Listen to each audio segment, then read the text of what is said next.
If you ever use Adobe Illustrator or After Effects, you'll quickly learn how difficult and intuitive it is to move assets between both programs. You either have to rasterize your assets in Illustrator or you have to work with the clunky create shapes from vector layer in After Effects. And that ends today, as I'm going to show you guys my favorite Adobe plugin, and that's called Overlord. If you guys have been following my work on this channel for the past few months, you know I've mentioned Overlord a bunch of times throughout my breakdown videos. Overlord at its core lets vector assets move freely between Illustrator and After Effects and vice versa. And today I'm going to show you guys what it does, a quick demo, and a breakdown of why you should include this plugin into your workflow if you haven't already. So let's get right to it. Overlord is a plugin by BattleX that lets you instantly transfer vector shapes from Illustrator to After Effects and back, without exporting, copying, or pasting. It's basically a direct bridge between the two programs. Some of the key features are the following. It allows you to transfer all vector assets as editable After Effects shape layers, whether that be shapes, gradients, strokes, color swatches, and even text. And you can choose to keep them grouped or split off. It allows a two-way workflow, letting you send assets either between Illustrator and After Effects or vice versa. And most of all, it saves time by eliminating file exports and manual conversions. So here, I'm going to show you guys a live demonstration of Overlord in action, just some of the basic features that I think you guys would really find helpful to look at in real time. So let's start with making some shapes right here. Let's get a nice square in there. Let's make it not grayish. Let's make it a little more vibrant. So we got a square. We're going to have a circle. Let's make this blue. And then we're going to make a triangle. So we have these shapes right here. And let's make this green. Perfect. So we have these shapes right here, and then let's add some text. Let's go with Preston. That's a coolish name. And that's not the font I want. Let's go a little more basic. So we have these four elements right here, and then Overlord sits right along your panel right here. So we're gonna bring that up, and then we're gonna push selection over. And then bam, same position as the comp was, or the artboard was, because this is 1080 by 1080, and then this is also 1080 by 1080. So if you have them placed in the same area, it will transfer over seamlessly, which is great for setting the scene in Illustrator and then moving it over to After Effects. I find it really difficult at times to move a lot of After Effects elements in this program itself when they're not already set. But making them in Illustrator is really easy to do that.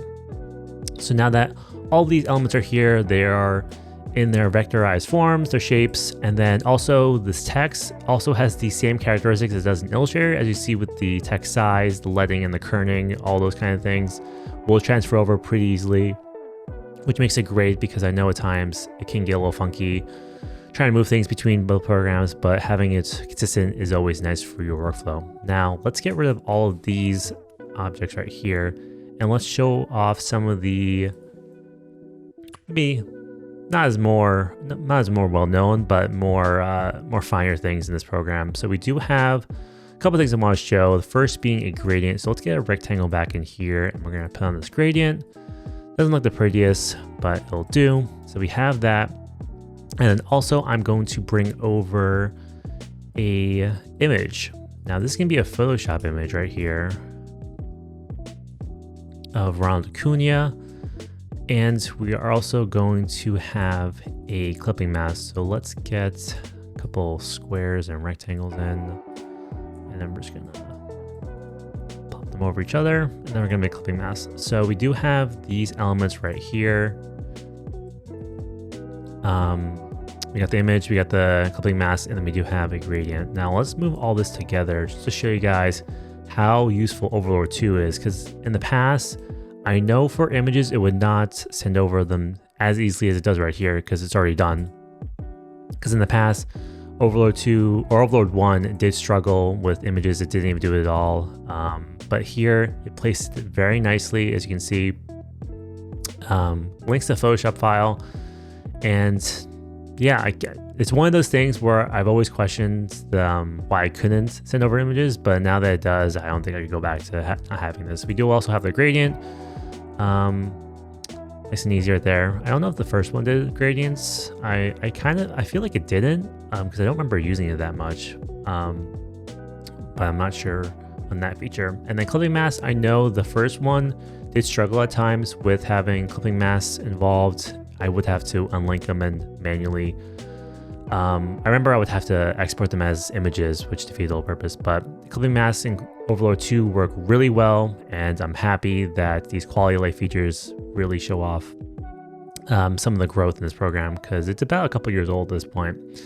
And then the last thing I want to show off is these swatches from Illustrator. So we're going to grab them right here. Let's select all these right here, and then we're going to push the push swatches feature down below. And then it'll take a second, but they do appear nice and easy, and it's great because if you're working with different colors within your scene, it's always nice to just have them on hand. And yeah, a lot of good things in this plugin, both from more standard features such as like the shapes and the text, and also a little more complex when it comes to some of the gradients, some of the inner workings like the swatches or the clipping masks. It's all some really good features, and this plugin really has it all for the most part. So let's break it down. Why is Overlord worth it? First, it saves time because you're not rebuilding all the assets you made in Illustrator into After Effects. It helps keep a clean workflow and keeps everything editable and organized. And having the ability to send assets between both Illustrator and After Effects and vice versa is super convenient. As for the cost, Overlord 2, the newest version, is a one-time purchase of $75. In the age of everything becoming a subscription these days, having just a one-time fee for a plugin is honestly great. So, if you do any type of social media, video work, or character animation, Overlord is a must-have plugin. The biggest benefit is that it saves time and immensely improves the workflow between Adobe's two most popular programs. I highly recommend giving Overlord a try, and I want to know what your favorite Adobe plugins are because there's a ton out there. Make sure you guys like and subscribe if you find this video helpful in any way, because I really enjoy showing you guys the behind the scenes look at some of the programs I use on a daily basis. So, I'll see you guys in the next one. See ya.